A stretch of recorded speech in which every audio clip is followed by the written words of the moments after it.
Hello, welcome to another video and welcome to another day of Vlogmas. So today I am going to run through my winter TBR. So this is a TBR that are kind of books that I would like to read over the winter season, so December right through to February.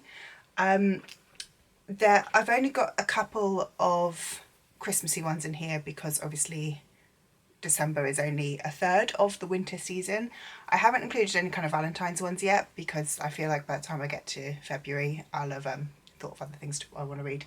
But we've got Christmassy books, I've got chiller thrillers, and then I've got kind of books that just make me feel wintry. I don't know what to call them. So let's run through them. So to start off with the Christmas books, they are all Christmas romances. I do have others that are on my Kindle or others that I'm aware of and I would like to read, but these are just 3 Christmas romances that I kind of grabbed to start with. So we've got The Christmas Bookshop by Jenny Colgan. So this, I believe, is set in Edinburgh and someone moves up there and kind of like starts to work in a bookshop at Christmas. I'm assuming romance and shoes. I feel like it's got all of those kind of classic tropes that we're going to love in a Christmas romance. You know, there is Christmas shopping, there's books, there's going to be romance, it's going to be super adorable. Excited. I used to really like, I say I used to really like Jenny Colgan. When I was about 13, I started reading Jenny Colgan, which admittedly was probably too young. And I think I kind of really liked her books because I was like, sex in them. I read one of her books last year and I was like, this is really cute, but it's not quite as like great as I remember. But again, you know, I was 13, so I'm excited for this one. I think it's going to be a very cute, like fluffy romance. The next, I don't know where I'm putting these books, I've got Bella in the way, I'm going to blame her. The next Christmas romance I've got is Window Shopping by Tessa Bailey. I know that Tessa Bailey has a couple of Christmas romances. This one is just one that was on my shelves. I found it in the works, so I picked it up. So in this one, Vivent is like a famous department store, and our main character is looking at the famous windows in this department store and someone asks what does she think, and she goes, it looks awful, it's appalling. Doesn't realise she's talking to the owner of the store, and now she is working for him. So again, similarly to the Christmas bookshop, we have got Christmas shopping, we have got working in a shop, and we have got a romance in shoeing. This one is super diddy as well, like I think it's 250 pages, so it's going to be a nice quick read, and I like Tessa Bailey.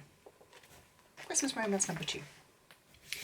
The third one I've got is Make You Mine This Christmas by Lizzie Huxley Jones. So this one came in an Afterlight box last year.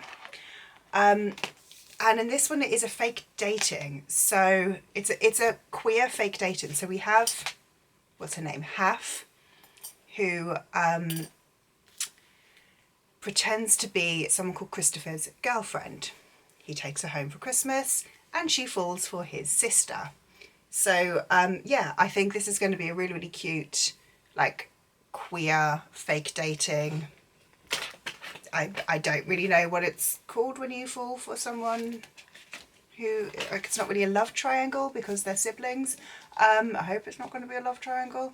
But yeah, I think this one's going to be cute. It's going to be fun. I'm excited to read it, and it's got very pretty, like, maroon sprayed edges.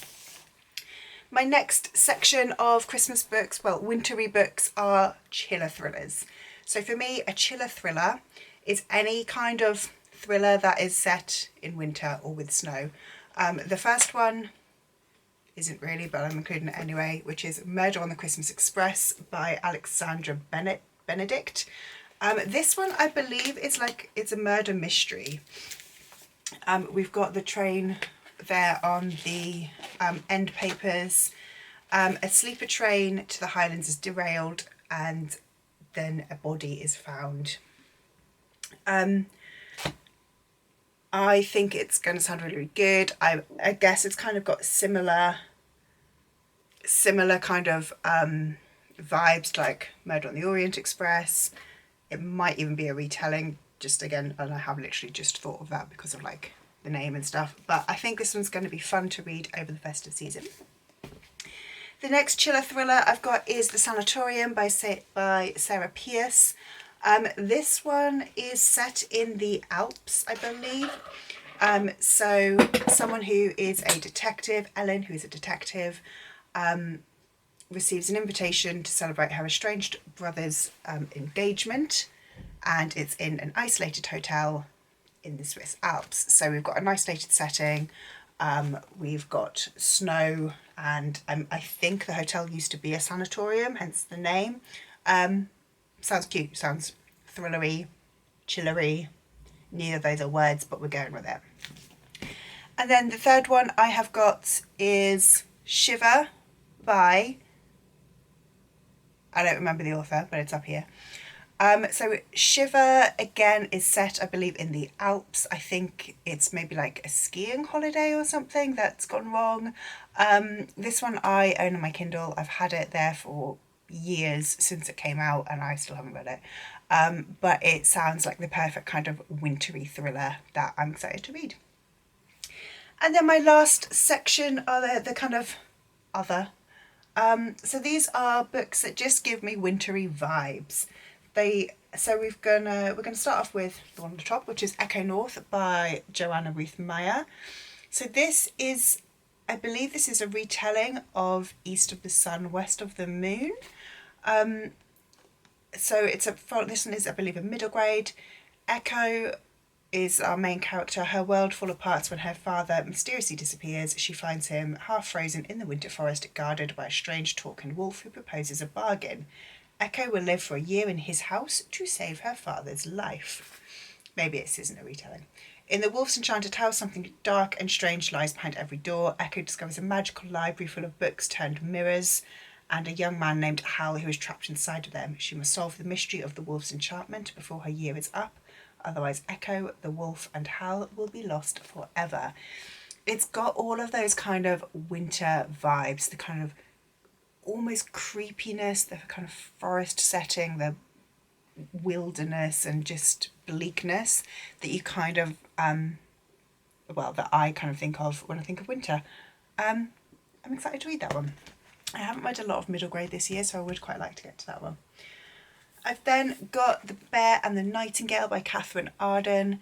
This is a kind of snowy fantasy inspired by Russian folktale. So in a village at the wilderness of northern Russia, where the winds blow cold and the snow falls many months of the year, an elderly servant tells stories of sorcery, folklore, and the Winter King to the children of the family. Tales of old magic frowned upon by the church. So I believe that our main character, Vasya, has grown up listening to all these stories, believes all of these stories. Her father remarries, and his new wife is Christian, and she believes that these stories are heresy. However, Vasya and the stories that she believes in, that she kind of like follows, are keeping the evil spirits out of the house. I believe that's kind of a vague synopsis there. I know so many people adore this series. I really want to read it. But again, it's one of those that I feel like I have to read in winter. This feels like a very good kind of January, February bleak book. That sounds bad, but it's good in my head. And the final one, I can't really tell you why this is wintry to me, but it is, which is Angela Carter's Book of Fairy Tales. In my mind, fairy tales are wintry. Like, no matter what the setting is, no matter what the story is, they all invoke that kind of idea of winter to me. Again, that sort of like sitting around a fire, talking to people, telling stories, the bleakness, the misery, which is in a lot of fairy tales. This book I think is absolutely beautiful. So it's got an embossed, I don't know if you can actually see, but it's got an embossed hardcover. And what I really like with this one is the way that it is broken up. So we've got different sections in here. So the first section is brave, bold and willful. and there are six fairy tales that kind of invoke the ideas of brave, bold and willful. You've got clever women, resourceful girls and desperate stratagems, and there's a load of stories that invoke those ones. Sillies, good girls and where it gets them, witches, unhappy families, moral tales, strong minds and low cunning, up to something, black arts and dirty tricks, beautiful people, mothers and daughters, married women, and useful stories. Also, the stories are from around the world, so I've just opened here one called Parsley Girl, which is Italian, Tatterhood is Norwegian, Mrs. Number 3 is Chinese, The Three Lovers is from New Mexico in the States, Midwife and the Frog, Hungarian. So they're from all around the world, and I'm excited. I think that it's going to be a really lovely little book to read. It does also have a ribbon bookmark, but I don't really like ribbon bookmarks. I probably wouldn't read this one like straight through. It would probably be one that I kind of dip in and out of, but again, I think it's going to be super, super cute. So that is my stack of winter TBR. Let me know if you have read anything on this pile, if there are any that you suggest that I prioritise, and let me know what kind of invokes winter to you as well. What have you got on your own winter TBR? I'm going to leave it there. Please like this video, subscribe if you'd like to, and I'll see you tomorrow. Bye!